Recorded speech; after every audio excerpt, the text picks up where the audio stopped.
Assalamualaikum warahmatullahi wabarakatuh. Selamat datang kembali di podcast Cerita Minang dan sanak satunya. Semoga dan sanak satunya dalam kondisi sehat selalu ya. Amin.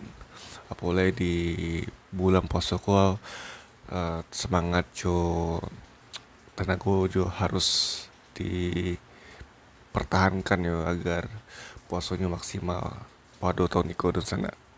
Oke dan sana, kali ko bahas tentang eh, salah satu berita ya, Gubernur Sumbar sidak harga bahan pokok, dan kali ko akan kutip dari sumber.antaranews.com. Jadi Buya Mahyildi itu ya melakukan inspeksi mendadak di Pasaraya Padang gitu untuk memastikan apakah harga bahan pokok tetap stabil menjelang Rayo tahun kini di sana. Memang ada fluktuasi di Sinan di Pasaraya Padang, namun masih dalam kondisi yang stabil gitu di sana. Sebagai contohnya di siko bareh gitu ya, kualitas medium 1 yang awalnya Rp12.850 per kilogramnya menjadi Rp12.900 per kilogram. Nah, dan yang kedua ada daging ayam beras segar gitu ya, Rp32.600 per kilogram, naik hampir Rp100 dari sebelumnya, Rp32.200 per kilogram itu sana. Untuk bawang merah naik Rp200 menjadi Rp34.700 per kilogramnya. Begitu pun bawang putih naik Rp50 menjadi Rp31.950 per kilogram. Lalu untuk komoditasnya sendiri dari gulu pasir gitu ya, naik Rp100 per kilogram menjadi sampai Rp200 per kilogramnya. Sedangkan minyak goreng curah dijual sampai Rp650 per kilogramnya.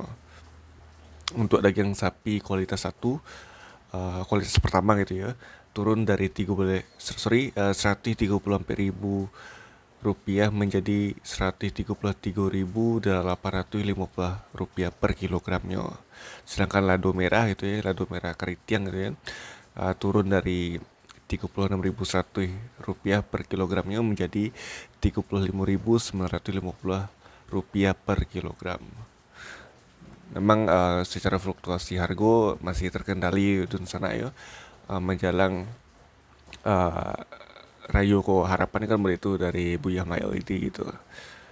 Mungkin untuk kaum ibu-ibu mungkin yang masih anak mau ragu-ragu jual harga di pasar ya, sejauh aku masih aman lah bisa dikatakan seperti itu gitu. Memang ada kenaikan yang masih bisa ditolerir lah gitu ya. Nah, naik banyak-banyak benar tuh. Sampai Buya Mahyildi turun tangan untuk memastikan harga di Pasaraya Padang stabil tuh enggak tuh. Jadi untuk persiapan menjelang Rayo kan banyak tuh ada kegiatan masak gitu kan. Apalagi besok kan Rayo tuh identik lah sama makanan yang mungkin bahan-bahannya didapik dari Pasaraya gitu, dan salah satunya gitu. Oke itu sana paling saya itu saja untuk podcast Cerita Minang kali ini. Terima kasih untuk sana yang sudah mendengarkan podcast Cerita Minang. Uh, Seperti biasa jangan lupa untuk follow podcast Cerita Minang di Spotify dan sosmed lainnya ya. Mohon maaf jika ada kekurangan dan salah kata dari Ambo. Terima kasih, sampai jumpa di podcast Cerita Minang selanjutnya. Wassalamualaikum warahmatullahi wabarakatuh.